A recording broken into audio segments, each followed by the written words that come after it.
Bonjour et bienvenue dans cette nouvelle vidéo de Vivre sainement sur le professeur Toussaint, recadre Coralie Dubost, la compagne de Véran. Aujourd'hui, nous allons parler de ce débat entre le professeur Toussaint et la députée La République En Marche, Coralie Dubost, qui est accessoirement la compagne du ministre de la Santé, j'ai nommé Olivier Véran. Vous allez voir qu'elle va se faire recadrer plusieurs fois par le professeur sur ses interprétations frauduleuses, ses fausses vérités et son incompétence notoire en infectiologie, alors qu'elle a le culot d'essayer de donner une leçon d'infectiologie au professeur Toussaint. Je remercie encore Laurence Ferrari d'avoir recadré de manière ferme plusieurs fois cette députée qui se permettait d'être insultante envers le professeur quand elle n'avait plus d'arguments. Laurence Ferrari, tous mes remerciements encore pour cette leçon de journalisme. Je vous invite à partager cette vidéo un max sur tous les réseaux sociaux pour éviter la censure. D'ailleurs, à ce sujet, je vous invite sur Odyssée. Pour ceux qui ne connaissent pas encore Odyssée, c'est comme YouTube mais sans absolument aucune censure et avec des récompenses pour aider vos créateurs préférés.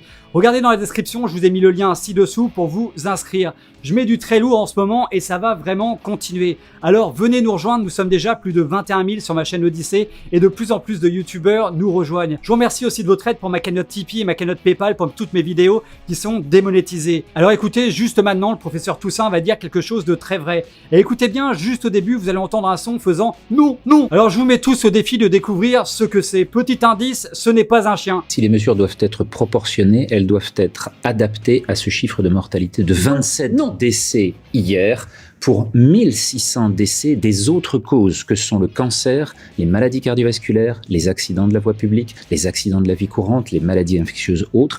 Et c'est au regard de cela qu'il faut définir une politique de santé publique et des priorités. Donc on est dans une relation totalement disproportionnée par rapport à la réalité de l'épidémie, ce que vous nous dites clairement. Absolument. Alors, est-ce que vous avez trouvé ce que c'était? Et oui, c'était pas un chien, c'était bien Coralie Dubost qui commence par utiliser des techniques macrotistes pour gêner son interlocuteur quand il parle. Quand on n'a rien à dire, on fait juste du bruit. Et le professeur Toussaint a raison, on a 1600 morts par jour en France de différentes causes et en moyenne 45 morts par jour du Covid. Et on nous fait croire qu'il faut tous nous priver de toutes nos libertés car c'est l'apocalypse. Vous avez ici les données de Santé publique France qui nous montrent strictement la même évolution que celle que je vous ai montrée sur la France et sur l'Europe. J'ai les chiffres notamment de l'ARS et du préfet pour mon département. À l'échelle de la France, c'est cela. La réanimation est à 90% déjà. Non.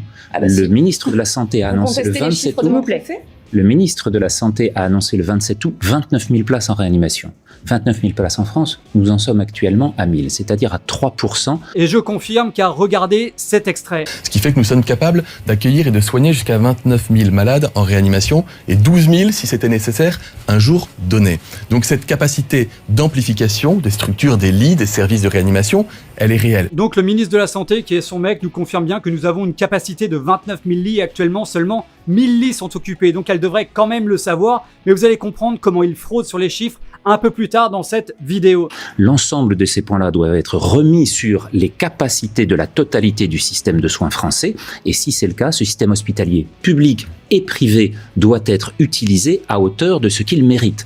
Donc avec des moyens matériels et humains nécessaires aussi. Et oui, car ces 29 000 lits n'incluent que le système de santé publique et tout le monde se rappelle que pendant la vraie épidémie, les hôpitaux privés n'avaient pas été réquisitionnés malgré le fait qu'ils le demandaient. Nous avions les réanimations publiques saturées et les réanimations privées quasi vides sur toute la France. Si cette fameuse deuxième vague qu'on nous promet depuis 6 mois finit par survenir, alors à ce moment-là, on verra si c'est le cas. Mais si c'est le cas, ça veut dire qu'on doit se préparer. On est dans une phase dans laquelle il faut donner des moyens. Aussi, le personnel de réanimation, on ne le trouve pas du jour au lendemain. C'est une formation très spécifique et très pointue. Alors, sauf que le point le plus important là-dessus, c'est d'avoir des capacités. Ça a l'air absolument magnifique. Oui, mais vous avez ces 10 ans d'études, donc on a un peu le temps de voir venir. Pour les infirmières, un peu moins. C'est totalement clair et si ce gouvernement était préoccupé par l'avenir de la santé, ils auraient augmenté le numerus clausus qui est le taux d'admission aux études de santé. Alors l'année dernière, il fut augmenté de seulement 10%, malgré le désert médical dans les régions et cette année avec le manque visible de médecins hospitaliers pendant l'épidémie, accrochez-vous bien, ils l'ont augmenté accrochez-vous vraiment bien, ils l'ont augmenté de 46 places. Vous inquiétez pas, ce gouvernement nous veut que du bien et veut nous protéger. Prendre en charge, ça veut dire pas forcément avoir de très hautes compétences, ça veut dire aussi retourner des malades qui sont des malades sédentaires et obèses en ventilation dorsale, en ventilation ventrale et ce point-là nécessite des forces, des bras. Et oui, comme le professeur Toussaint le dit très justement, les métiers de la santé sont variés et divers dans les hôpitaux. Et dans les réanimations, il y a également besoin de beaucoup d'auxiliaires de santé qui nous aident dans la vie de tous les jours quand on est hospitalisé. Et pourtant, l'État, depuis avril, n'a presque recruté personne. C'est encore un énorme scandale. C'est un fait scientifique. Quand vous êtes dans un bar, un restaurant, une salle de sport, vous contaminez plus que quand vous êtes au travail. Excusez-moi. Alors, attendez. Non, Il va falloir le vous redire. perdez l'habitude de me couper Non, à chaque non, fois je que vous m'exprime, couperai monsieur sur la Toussaint. science. Vous êtes déjà en Je train de vous me couper. couperai sur la Vous ne me science. couperez pas quand je Ce m'exprime. n'est pas vous pouvez vrai. me répondre Ce que ensuite. vous dites Est-ce n'est qu'on peut pas lui vrai. apprendre la politesse? Est-ce Oh, Madame Absolument. Dubos, Non, mais pas de mépris avec les invités, qui est Voilà. en l'occurrence un S'il vous professeur plaît. de médecine Oui, qui, je mais pense, moi, a deux, trois désolé. arguments à vous Pas de opposer. problème. Sur la Le science. débat, il a lieu sur le sur la plateau de science. CNews tous les jours. Voilà encore une démonstration de ce parti macrotiste totalement arrogant, insultant, sans connaissance, incompétent, qui essaye de donner des leçons à un éminent professeur de physiologie. Je rappelle que la physiologie étudie le rôle, le fonctionnement et l'organisation mécanique, physique et biochimique des organismes vivants et de leurs composants, et demande 12 ans d'études. Et quand le professeur essaie de lui répondre par de vrais arguments scientifiques, elle répond par des insultes. Merci encore Laurence Ferrari d'avoir remis à sa place cette députée qui est insultante. Alors on m'a dit 4 fois, 5 x2 fois. en restaurant, x3 en salle de sport et x4 en bar. Pour les bars, Qu'est-ce qui... en termes de contamination. On se contamine multiplie. 2 fois plus. Voilà, c'est ça. Dans un bar. 4. 3 fois Le plus. bar, c'est 4, c'est le plus élevé. D'accord. Le ok. restaurant 2 et la salle de sport 3. Mais par rapport à 0 qui est dans la rue?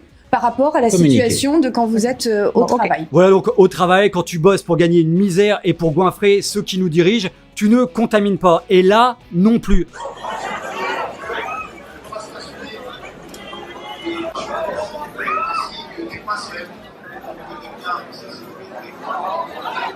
Donc là, c'est dans un RER à Paris. Et c'est comme ça tous les jours, dans tous les transports en commun, dans toutes les grandes métropoles. Mais selon son mari, ils ont mis tous les moyens pour nous protéger dans les transports en commun. Paye ton arnaque encore. Je voudrais juste qu'on fasse un point sur les chiffres qui ont été évoqués de la contamination dans les bars, parce que c'est important, salle de sport et restaurant. Quels sont les chiffres dont vous disposez, professeur Toussaint? Les salles de sport, 27 millions d'entrées depuis les retours, 200 contaminations.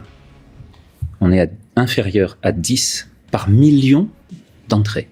Ok. Voilà ce qu'on appelle des cas positifs. Sur les Je rappelle gouvernements, ça que ce ne sont pas des malades. Vous imaginez 10 personnes positives par million de personnes qui vont en salle de sport. C'est absolument ridicule. D'autant plus que ces personnes sont positives et pas malades. Et qu'on empêche dans un premier temps des gens de booster leur système immunitaire avec le sport. Et en plus, on empêche des milliers de personnes de travailler pour, je le rappelle, 10 personnes positives par million de personnes. Soit en pourcentage 0,00001% des personnes qui vont en salle de sport. Et Corps comment ils sont sécrétaire. positifs PCR s'ils sont... Eh bien parce que, chère madame, lorsque vous avez encore du virus dans vos fosses nasales, vous continuez tout en ayant réussi Donc, ils sont à vous en défendre, contaminants. à donner des, Contaminants. excusez-moi, à donner des fragments dans l'air extérieur. Ces fragments du virus informent les autres de ce qui se passe et vous n'êtes plus contaminant de la forme létale du virus.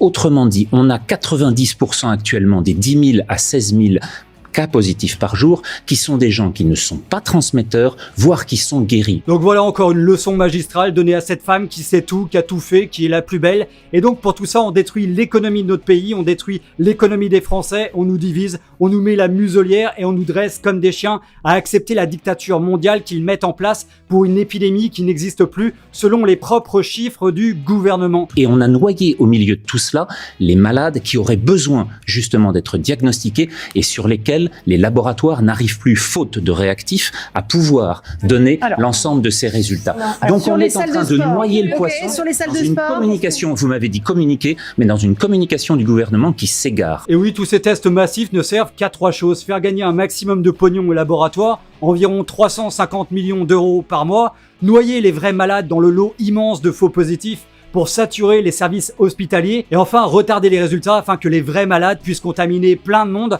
surtout dans les EHPAD. Si on parle de cas Et positifs, tu augmentes alors à ce moment-là, vous êtes en train de nous expliquer qu'une maladie sans malade est en train d'augmenter de façon exponentielle parce qu'on va chercher dans les narines de toutes les Françaises et de tous les Français des fragments viraux qui ne sont plus du tout des éléments de la contamination. Alors, les décisions ne sont pas prises sur la base du nombre de contaminés. Je ne parlerai pas de malades puisque vous avez fait Il la me semble que précision. si en ce moment.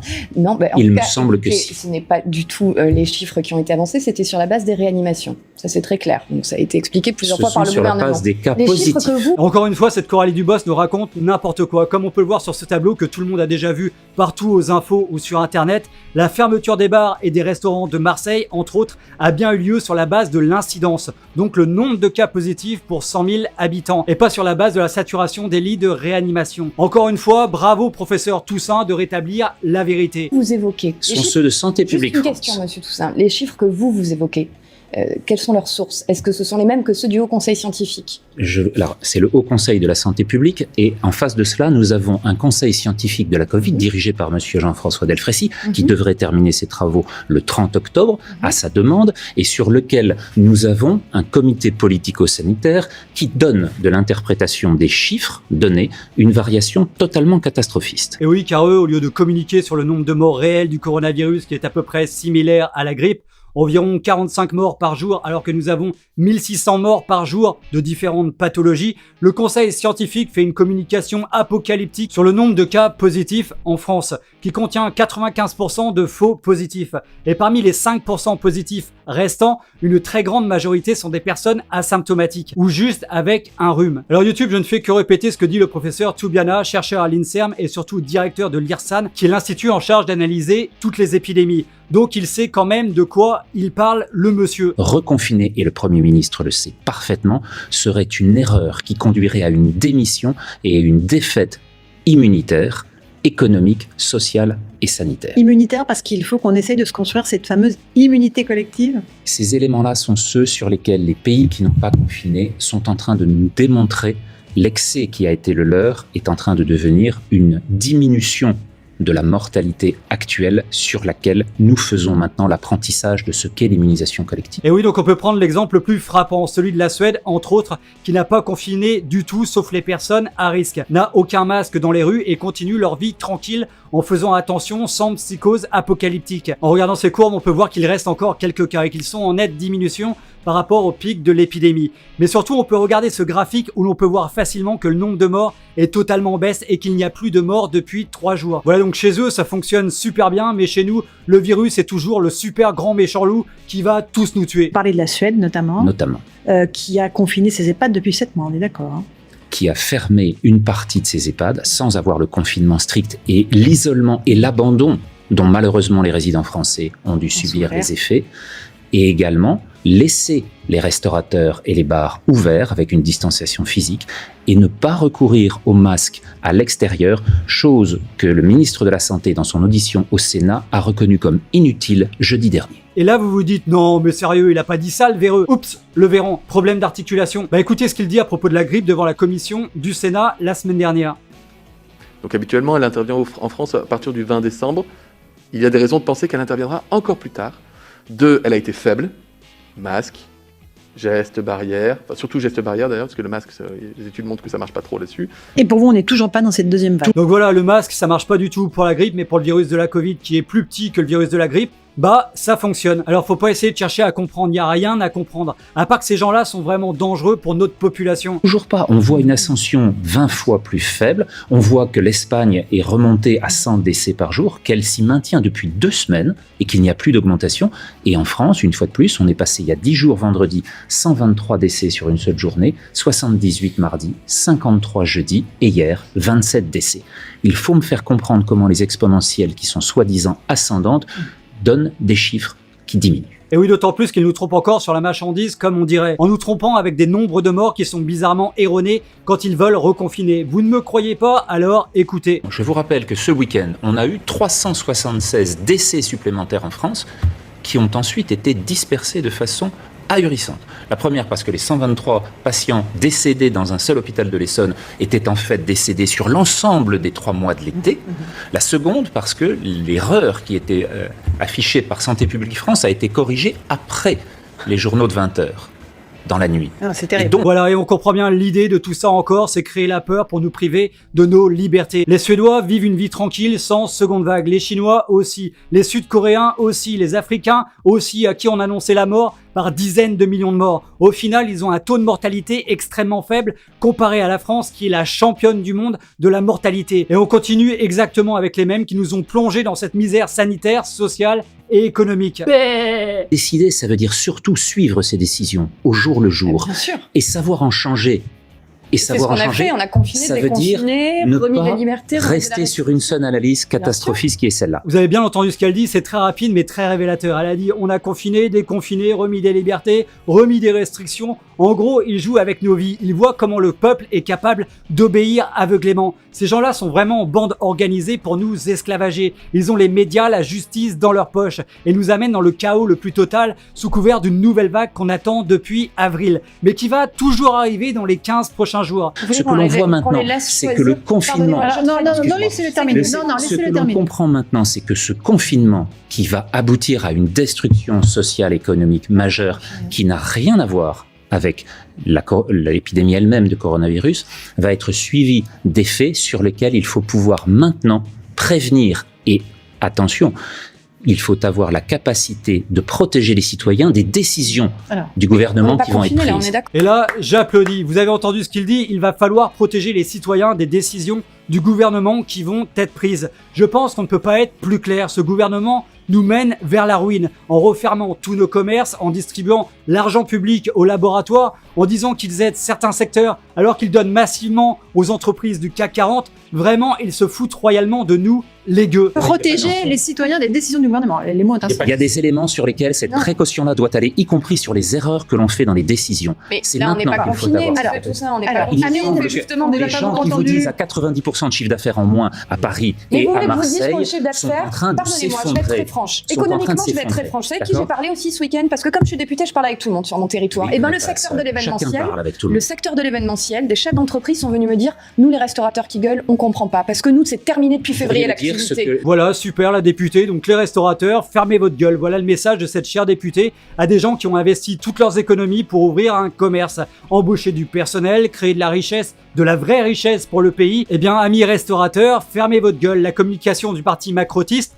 c'est ça. En plus de diviser les Français, oui, le secteur de l'événementiel a dit ça sur les restaurateurs. Ces gens, on balance, sans preuve, sans rien. C'est comme si moi je disais, le voisin du cousin de mon oncle par alliance m'a dit que cette députée devrait aussi fermer sa bouche à jamais. Car moi je suis poli, même envers ceux qui ne le méritent pas. L'activité Monsieur culturelle dans Toussaint, votre vous avez, région, il n'y aura pas vous eu pouvez me un dire moment où comment vous ne elle se m'aurez pas prend coupé, Monsieur Toussaint. Je Je vous termine écoute. sur et l'événementiel. sur ces éléments Sur l'événementiel, ils n'ont pas pu faire de chiffres depuis le mois de février. Ils n'ont pas repris au-delà de 1000, au-delà de Et vous 5000. voulez Ils continuer n'ont pas repris. Et vous voulez Les continuer restaurateurs, ils ont fait la C'est saison magnifique. à plein. S'ils Et ont perdu continuons, 90% du continuons. chiffre, l'indemnité de C'est l'État, parfait. elle va jusqu'à 10 000 € par mois, Monsieur Toussaint. Donc c'est pas eux Pendant qui vont en combien de pâtir temps le plus. On va Pendant venir combien les de soutenir. Moi, je m'inquiète pour d'autres Pendant secteurs et combien de particulièrement celui de l'événementiel. Voilà donc toujours dans la logique de diviser les gens. Les noirs contre les blancs, le secteur de l'événementiel contre la restauration, Paris contre Marseille. Diviser, c'est mieux régner. Et ça, il l'applique à la lettre. Alors restons tous unis, mes amis, tous, blancs, noirs, arabes, juifs, asiatiques, de tous les secteurs, de toutes les religions. Un peuple uni est un peuple qui défend ses libertés. Un peuple désuni est un peuple esclave